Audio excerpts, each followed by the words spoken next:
I'm Dr. Robin Miller, and you're watching HealthDay's conference coverage, exploring research with the world's leading medical professionals. The American Academy of Dermatology has concluded its annual meeting. This year, the conference was held from March 17th to the 21st in New Orleans, Louisiana, where experts gathered to present current research in dermatology. For more details and highlights from the meeting, I'm pleased to have Dr. Darrell Rigel join us to share his impressions of the conference. Dr. Rigel is a clinical professor of dermatology at the Mount Sinai Icahn School of Medicine. Dr. Rigel, thank you for your time. My pleasure. Happy to be with you. So, what was the general theme of the AAD meeting? Well, I guess overall, I'd say the general theme was what's new. There's so many new things. Dermatology is such a dynamic field, especially with a lot of the new things that have really been added to a variety of diseases that we have. The scope of dermatology is expanding, as well as the treatment options are expanding. And especially, this is the first really big meeting we've had since COVID. We had a smaller meeting last year, and of course, 2 years with no meetings. So this has been really exciting because we're almost back to normal, and all that pent up knowledge and information has now been put on display. So, there were many significant studies presented during the session. What new research in dermatology are you most excited about? Wow, there were a lot of things here. And I'd have to say, probably if I were to pick one thing, uh, the genomics issue, the precision medicine, we're seeing that across all aspects of the field: inflammatory diseases, skin cancer, ways that we can try to look at determining which patient will benefit from a given therapy. So, on therapeutic side, but also on diagnostics, on prognosis, all those areas. That's overall really made a big difference. It seems like there have been a lot of exciting presentations on alopecia during the meeting.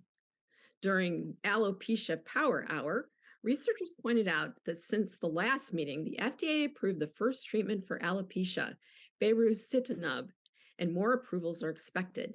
Can you discuss the gains that have been made in alopecia treatment since last year's meeting and what this means for patients and clinicians? We've always had a challenge with alopecia. It's always been an issue, especially alopecia universalis, because once you were sort of downhill and really downhill, nothing really worked very well.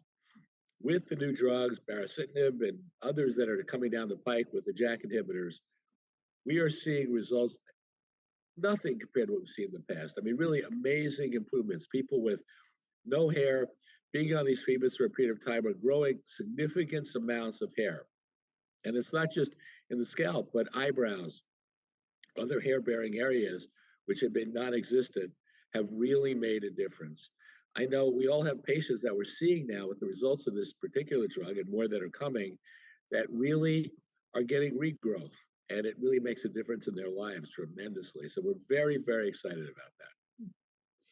Hidradenitis suppurativa is a rare condition that's gotten more attention recently with guidance on diagnosis and treatment. One late breaking abstract highlighted positive results from two phase 3 studies of bimekizumab in the treatment of hidradenitis suppurativa.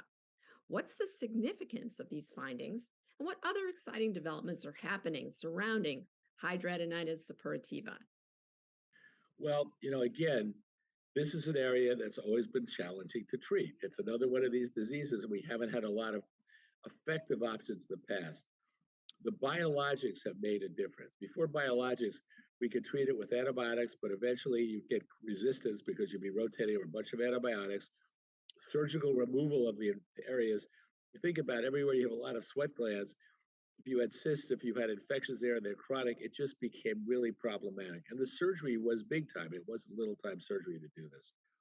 What we're seeing now with the advent of biologics, this makes a difference. Now, the drug you just referred to is one that's we're waiting for approval on, obviously, that should hopefully coming out in the next couple of months from the FDA. It's available in Europe. It should be ready for us very soon. We're very excited about the drug because that appears to have the best efficacy for this.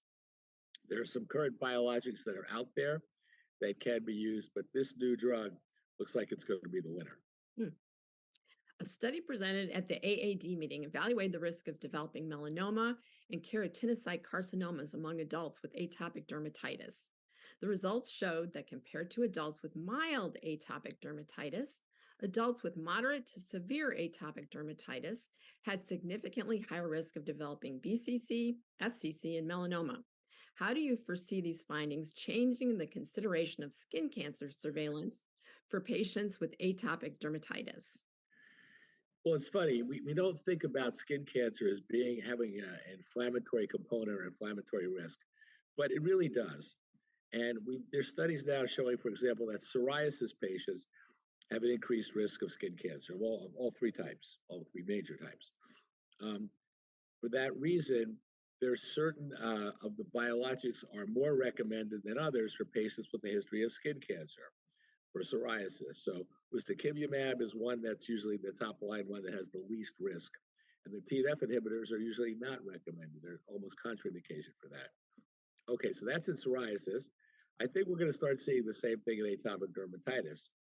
Now, in terms of risks and screening, psoriasis patients are at increased risk. So we'll follow them a little more closely.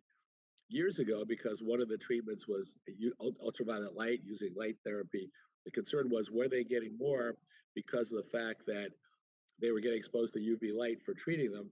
But it seems like they intrinsically have an increased risk for getting skin cancer. I think we'll see the same thing with these classes of atopic dermatitis. Have to screen these people more closely because they're at greater risk. Dr. Regal, thank you for your time today. My pleasure. Happy to join you. You've been watching Health Day's conference coverage. Thank you.